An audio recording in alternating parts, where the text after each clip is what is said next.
तो राम राम सभी को, जय हिंद जय भारत। तो सर ने आज इकोनॉमिक्स पे पढ़ाया था आर्थिक क्षेत्र। पीडीएफ के लिए ज्ञान एक्सप्रेस 24 टेलीग्राम चैनल को ज्वाइन कर लेना। तो चलिए शुरू करते हैं। आर्थिक क्षेत्र मुख्य 3 प्रकार के हैं: प्राथमिक क्षेत्र, द्वितीयक क्षेत्र और तृतीयक क्षेत्र। प्राथमिक क्षेत्र, इसे भारतीय अर्थव्यवस्था की रीढ़ कहा जाता है। प्राथमिक क्षेत्र का अन्य नाम है कृषि एवं संबद्ध गतिविधि।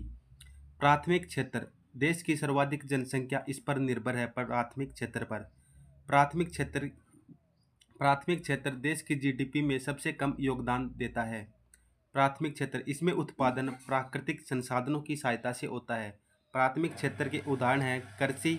कृषि में होता है फूलों को उगाना जिसे बोलते हैं फ्लोरिकल्चर, फलों की खेती जिसे बोलते हैं पोमोलॉजी, सब्जियों को उगाना जिसे बोलते हैं ओलेरिकल्चर, और बागवानी होती है हॉर्टिकल्चर।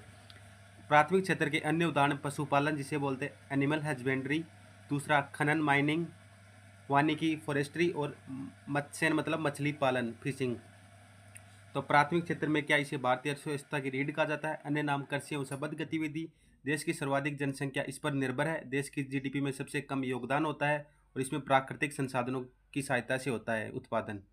दूसरा आता है द्वितीयक क्षेत्र, इसका अन्य नाम है उद्योग क्षेत्र या विनिर्माण क्षेत्र। और भारतीय अर्थव्यवस्था की रीढ़ किसे कहा जाता है, वो प्राथमिक क्षेत्र को कहा जाता है। द्वितीयक क्षेत्र, इसका दूसरा नाम है उद्योग क्षेत्र या विनिर्माण क्षेत्र। इसमें सभी उद्योग आते हैं द्वितीयक क्षेत्र में, जैसे कपड़ा उद्योग जिसे टेक्सटाइल बोलते हैं, लौह इस्पात उद्योग जिसे आयरन एंड स्टील बोलते हैं।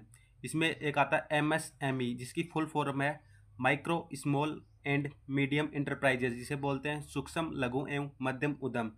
अब आता है विनिर्माण क्षेत्र। विनिर्माण क्षेत्र क्या होता है, मैन्युफैक्चरिंग सेक्टर।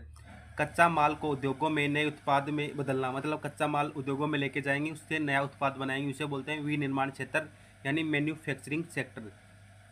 कच्चा माल प्लस उद्योगों में ले जाके उसमें कुछ मूल्य ऐड करते हैं, मतलब उसको आकार देते हैं, कुछ नया बनाते हैं, फिर उससे नया उत्पाद बनता है, उसे बोलते हैं विनिर्माण क्षेत्र। कपास को अगर उद्योगों में लेके जाएंगे तो उससे बनेगा कपड़ा बनेगा या कोई रजाई गद्दा बन जाएंगे।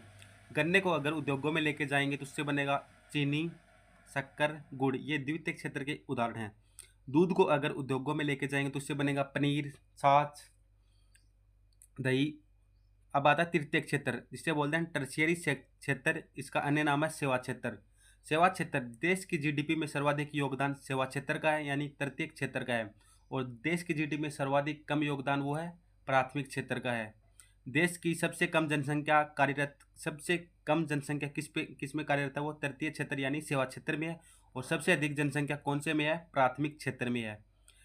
तृतीयक क्षेत्र यानी सेवा क्षेत्र के उदाहरण इंटरनेट संचार, शिक्षा, बैंकिंग, परिवहन, पुलिस, अस्पताल, होटल, पर्यटन, एटीएम, बीमा, रेस्टोरेंट, वकील और शिक्षक। तृतीय क्षेत्र, इसके 2 प्रकार होते हैं, एक आता है चतुर्थक क्षेत्र और दूसरा आता है पंचम क्षेत्र। चतुर्थक क्षेत्र, इसका अन्य नाम है ज्ञान या बौद्धिक क्षेत्र। इसके एग्जाम्पल है सूचना प्रौद्योगिकी यानी आईटी सेक्टर, और दूसरा इसका उदाहरण है अनुसंधान एवं विकास, और तीसरा इसका ऐप्स होते हैं एप्लीकेशन सॉफ्टवेयर आदि। ये चतुर्थक क्षेत्र के उदाहरण है। जैसे मैंने बना रखे हैं ऐसे ही आपको इंग्लिश में भी बनाने हैं, क्योंकि इसमें इकोनॉमिक्स में क्वेश्चन इंग्लिश में के वर्ड भी यूज कर लेता है। जैसे सीधा आ जाता है कि आईटी सेक्टर किसका उदाहरण है, तो आप लगाएंगे चतुर्थक क्षेत्र का आईटी सेक्टर। अगर चतुर्थक क्षेत्र नहीं आता तो इसमें लगाएंगे तृतीय क्षेत्र, क्योंकि तृतीय क्षेत्र के यही प्रकार हैं चतुर्थक क्षेत्र और पंचम क्षेत्र। अब आता है पंचम क्षेत्र, इसे उच्च स्तरीय निर्णय लेने वाली संस्थाएं कहा जाता है। पंचम क्षेत्र, इसमें उच्च स्तरीय निर्णय लेने वाली संस्थाएं हैं, जैसे विश्वविद्यालय, मीडिया, विज्ञान और सरकार। अगर आपको वीडियो पसंद आई तो वीडियो को लाइक कर देना, चैनल को सब्सक्राइब कर देना। चलिए मिलते हैं नेक्स्ट वीडियो में, तब तक के लिए जय हिंद जय भारत।